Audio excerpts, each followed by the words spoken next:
Prime Minister, thanks so much for taking time with us.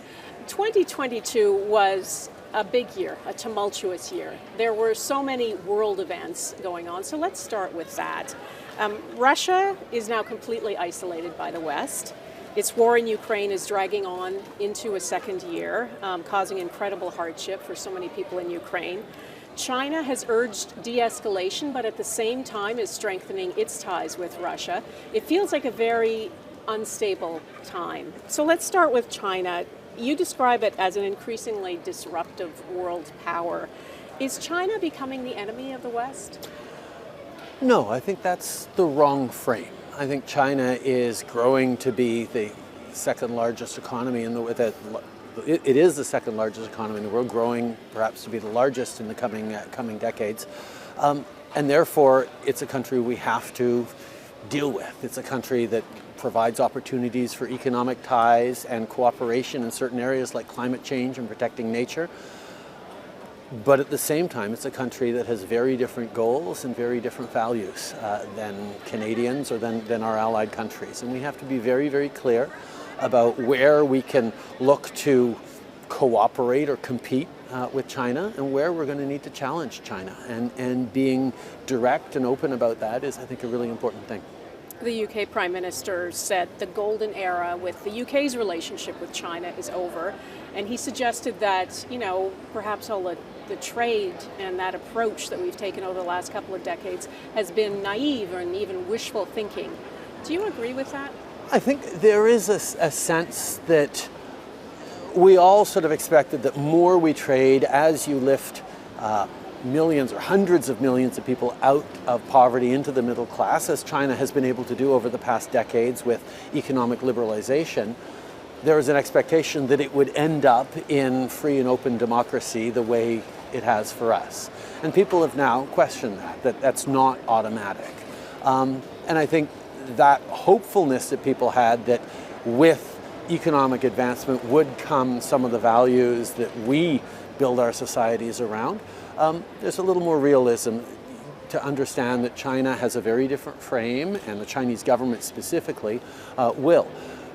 But it doesn't mean that you can paint everyone with the same brush, because the Chinese community here in Canada, or Chinese communities in Western countries around the world, are thriving in our open liberal democracy. So it really is a focus on what the Chinese government itself is choosing to do, and keeping in mind that Canada is a country with deep people-to-people ties with Chinese citizens, and there are opportunities for us to deepen those economic ties while at the same time highlighting very clearly the areas of disagreement and the constructive approach we need to have to making sure that the international order or global rules work.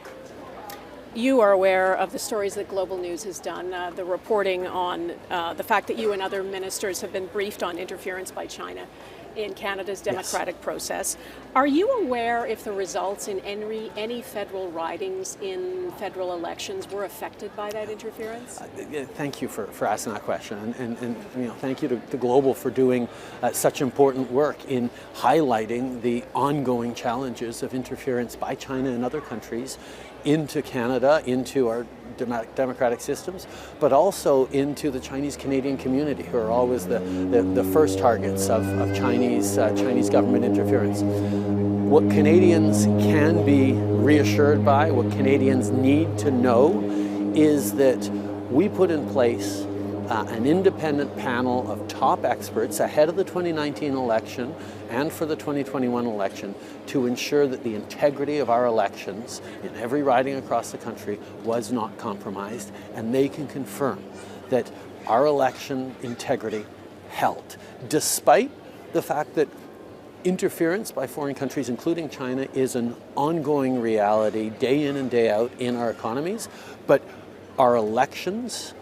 held. Well, I understand that there wasn't, I think the terminology, there wasn't significant impact. Was there any impact, though? Is it possible it didn't sway the entire election, but it may have swung some ridings? No. The reporting is, the analysis shows that it didn't have a significant impact on any of the ridings. But of course, that there is any interference in our democracies and our democratic processes is a very serious thing. And that's why we brought in measures. We've continued to strengthen measures. We're going to continue to make sure that our security officials and agencies have the capacity to counter interference, to protect communities that are more vulnerable to foreign interference. This is something that Canadians expect, and it's something that we will do and continue to do. Do we have the mechanisms and the laws in place to really deal with this? Or do we need new laws? Is your government working on new legislation? Yes, we need more. We always need more. We've done more over the past few years than any previous government. When the current leader of the opposition was the elections minister under the previous government, they didn't do anything around foreign interference. So we started from next to nothing to step up on protecting our democracies. Of course, it was in an era following Brexit and Trump and allegations in France and elsewhere. So we saw that foreign interference was starting to be a real thing in all of our free and open countries, and therefore we built mechanisms and ways for our agencies to lean in and take care of that.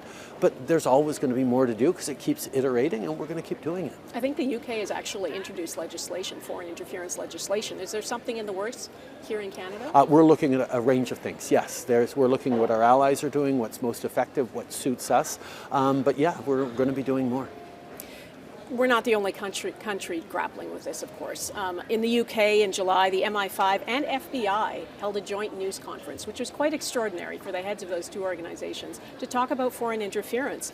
And they said that China is the biggest long-term threat to our economic and national security. They even issued a public alert in the UK about a woman working covertly on behalf of the Chinese Communist Party who facilitated donations to an MP. They named the MP, they named the woman. Is it unreasonable to ask for more transparency here in Canada? We know that Canadians need to be reassured. Canadians deserve to know what's going on. At the same time, these are matters of national security, so we do have to be careful about that. But what I've asked is for our top intelligence officials and all the people who have that information to appear before parliamentary committee and share as much as they possibly can with Canadians.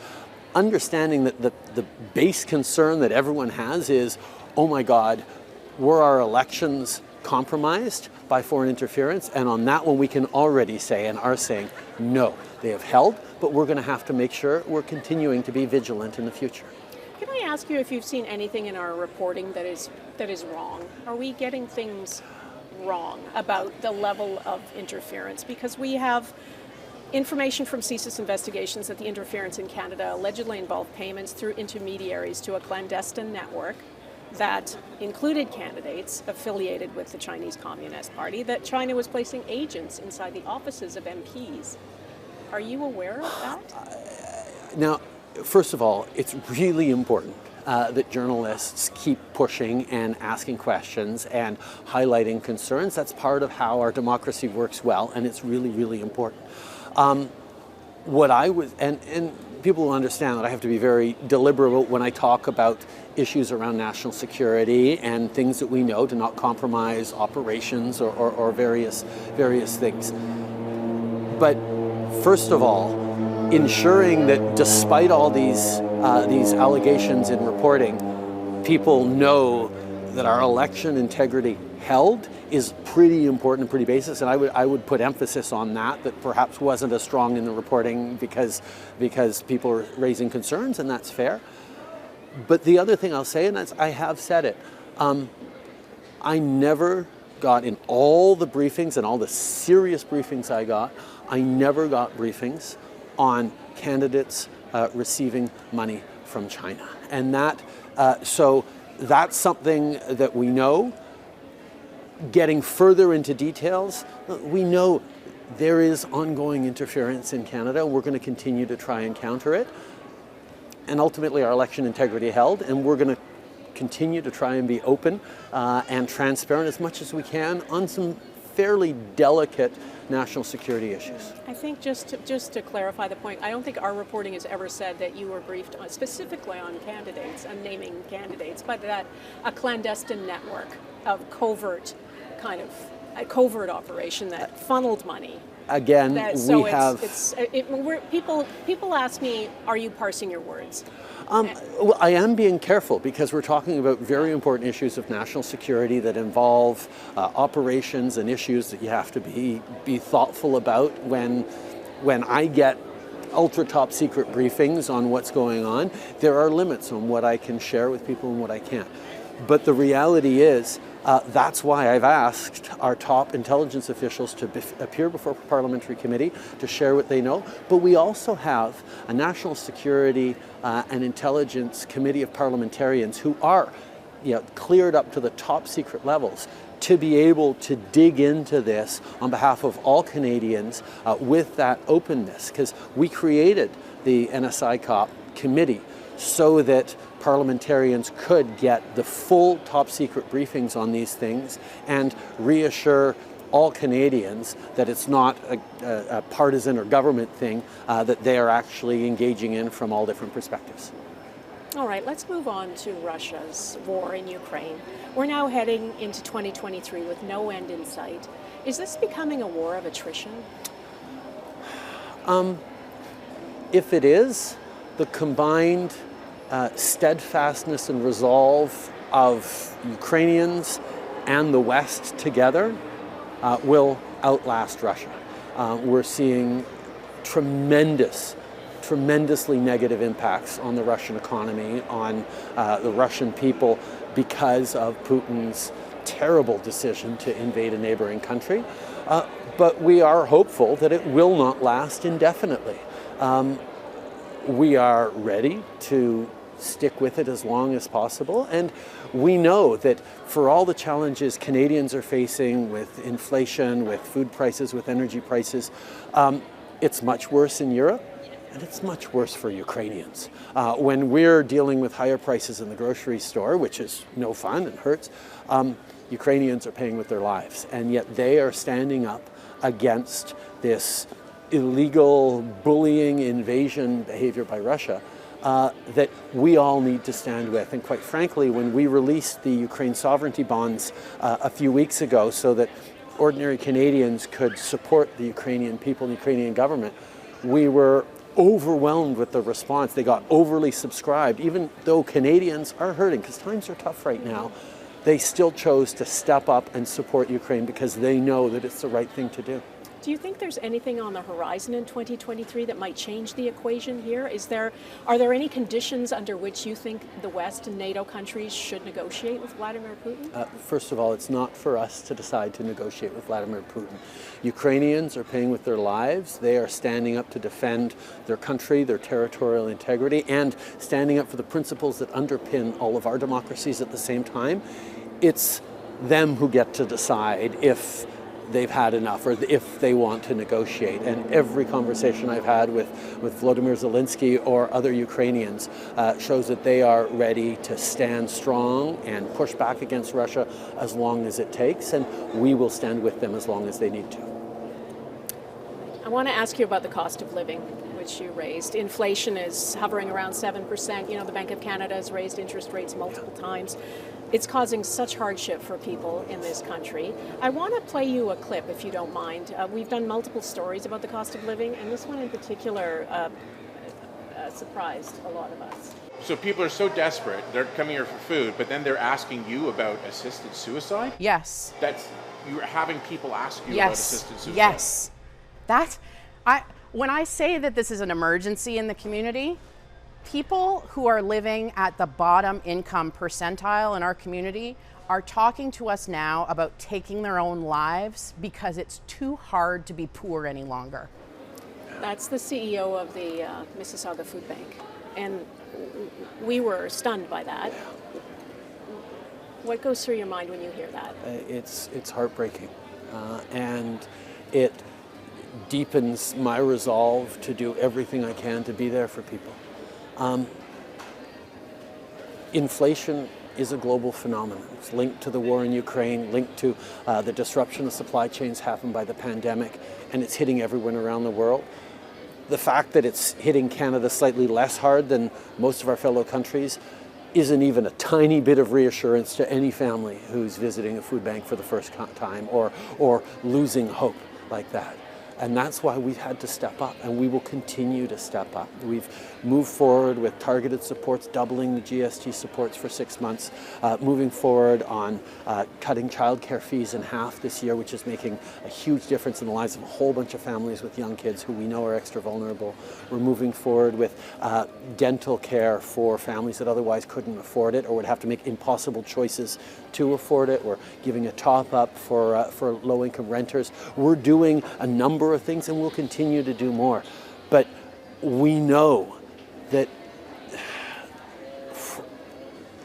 times are really tough for Canadians, and Canadians, as we saw from all the volunteers at the food banks, are trying to be there for each other, and the governments are working to try and be there for people.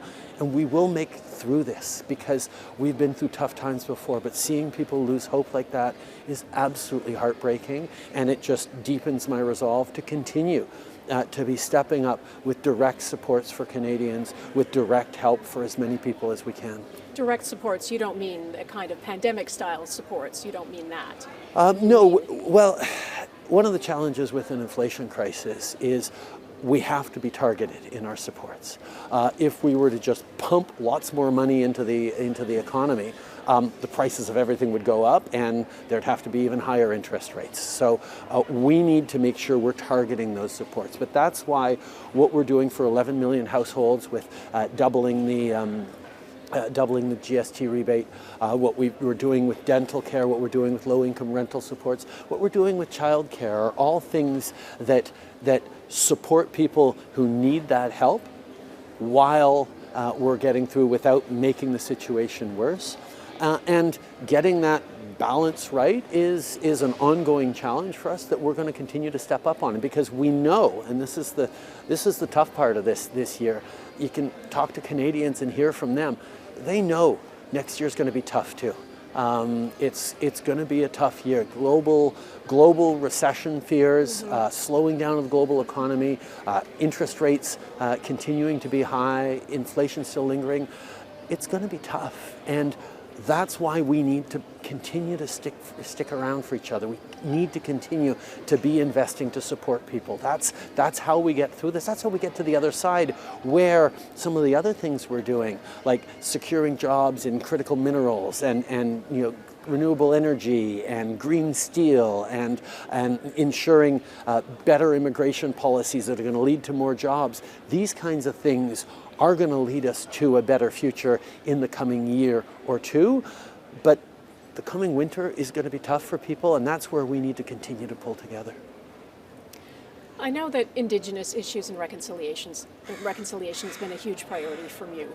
From the day you became Prime Minister, you said that there's no relationship more important to you.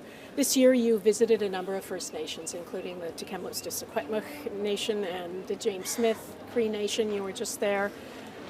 How have those visits and seeing the grief, the pain, meeting people in person, how has that changed you?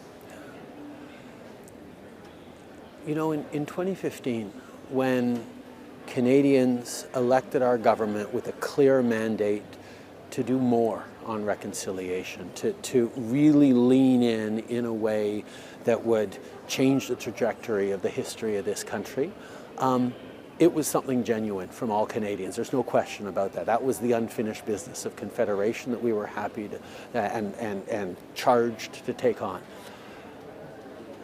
But when the unmarked graves started to be found this year, something that Indigenous communities had long known, that they had loved ones go off to school and never returned, something that people who had read the reports of the Truth and Reconciliation Commission well knew. But it's one thing to know it, it's another thing to see those graves. It's another thing to walk amongst the community where people are being ripped open once again by the loss and anguish.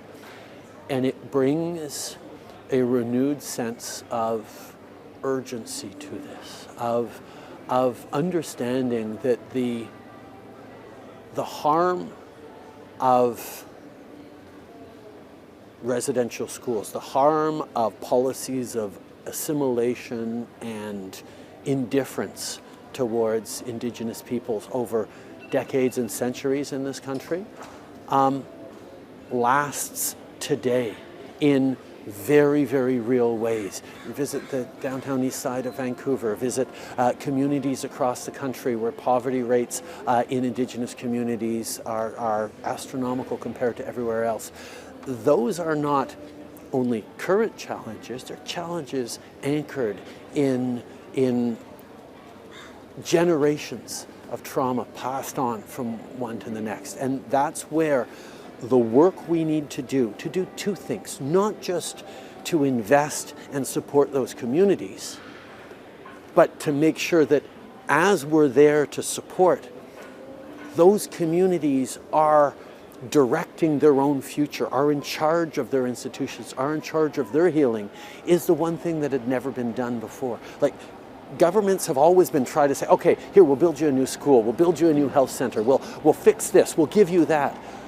Not enough asking of what is it that you need and how do we give you what you want. And for not having asked for so many generations or decades, now getting the capacity to create those answers is a slow process as well. So there's an urgency that infuses everything we do on reconciliation, but there's a need to take the time to get it right, because we cannot just perpetuate the kind of top-down colonialism that got us into this horrific situation in the first place. Do you feel like you've done enough, done what you wanted to do towards reconciliation? No. God, no, there's so much more to do. I mean, we have made huge advances, and you can see it and feel it in a whole bunch of communities. And one of the communities that found the unmarked graves, Cowessess in Saskatchewan, it was the second community to come forward. When I went to visit them, it was not just to recognize that loss, but it was also to sign the very first agreement under Child and Family Services that meant kids at risk from that community would no longer be removed from that community and put in foster homes, hundreds or even thousands of kilometers away. They would be kept in their communities, in their language, in their culture. And that's the beginning of changing the dynamic and the future for kids at risk because of intergenerational trauma. And paternalistic colonial attitudes. All that. But that's one community. There are so many more to do. So we're making real steps, but it's going to take time. One of the big events of 2022 was your decision to invoke the Emergencies Act in February. How confident are you that the inquiry into the use of the Act will agree that it was justified? I know that as a government, we took this decision incredibly seriously. We didn't go into it lightly. We made sure that we moved forward with time-limited, targeted, reasonable measures that didn't bypass the Charter of Rights and Freedoms. And we did it in a way that we felt it was absolutely reasonable to do. Now, the inquiry... But you were operating in real time then, right? Yes. You were making quick decisions, yes. And we know that from seeing the inquiry and all of the evidence that's come forward. Retrospectively, as that is picked over, that becomes a different... You look at it through a different lens, right? So I'm saying if you look at it now through the lens of several months later, do you feel you did the right thing, or that it was justified? There's no question. First of all, the Commission is going to examine whether with the information at the time we made the right decision in the moment, because hindsight is a lot clearer on that. But even with hindsight, we look back and it was resolved with no loss of life, with no serious injuries. This was something that had lingered for 3 weeks across the country, where there were weapons, where there were threats of violence, where there were real challenges to citizens being harmed in a whole bunch of different ways by this, the occupation in Ottawa, the economic impact of border crossings. And it was resolved in a very time-limited, measured way. I am confident we did the right thing, but I really wish still we hadn't had to. I wish police could have solved it without the federal government having to step in. That's what I wonder. In retrospect, would you have done anything differently? in the lead up to that and then during those 4 weeks? You at one point said Canadians were angry at the unvaccinated and that a fringe minority of people hold unacceptable views. You know, there's a sense that that fired up more anger. In retrospect, was that necessary for you to say? I think there was a lot of anger and frustration on all sides.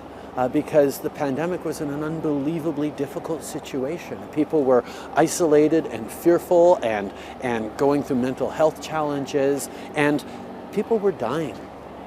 People were dying because we didn't have access to vaccines at first, and then people were dying because they didn't get vaccinated and they were putting other people at risk. I know. And I think there was a lot of people. That specific term that people held unacceptable views. That's the thing that really seems to grate. Okay, well then let me break that down a little bit in as a clear way as I can.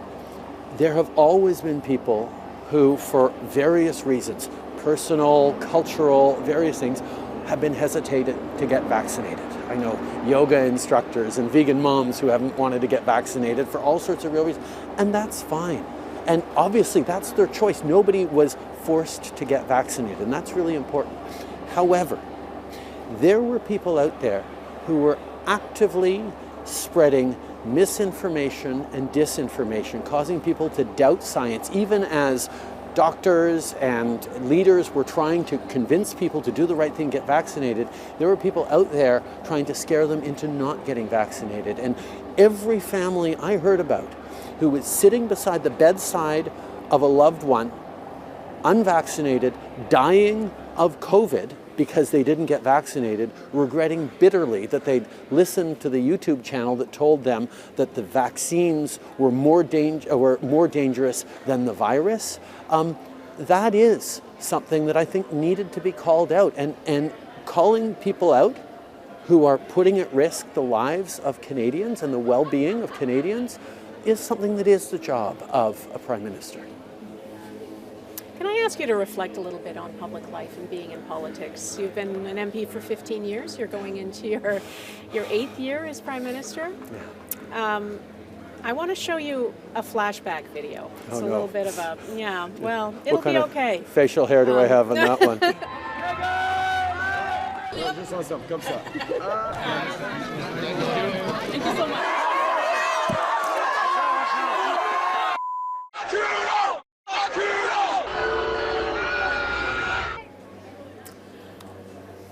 When you watch that, do you reflect on how much the political climate has changed between when you were first elected and now?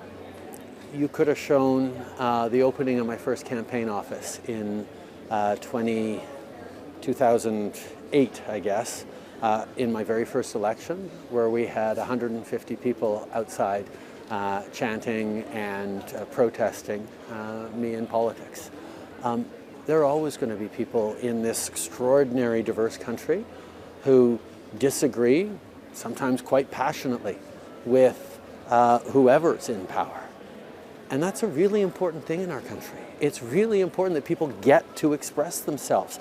And there are continuing to be rooms that I can go into or parts of the country I go to where people are incredibly happy to see me, and more than people are unhappy to see me. But you can't govern for 8 years now and do significant things as we have and keep everybody on side all the time. There are going to be people who disagree with any position that we take. I totally understand that, but it seems to me the degree of vitriol, as I have covered you over since you became Prime Minister, is worse now. And I don't mean that only for you. I mean that for all the political leaders. That being in public life now, you have to have a thicker skin, I think, than you did a couple of decades ago. I mean, it is in your face. It is, the F Trudeau chants and the flags. And I know that, the leader of the opposition and the leader of the NDP have faced a lot of hatred too. What does that tell you about public life in Canada? It tells me we need more good people to get involved in politics.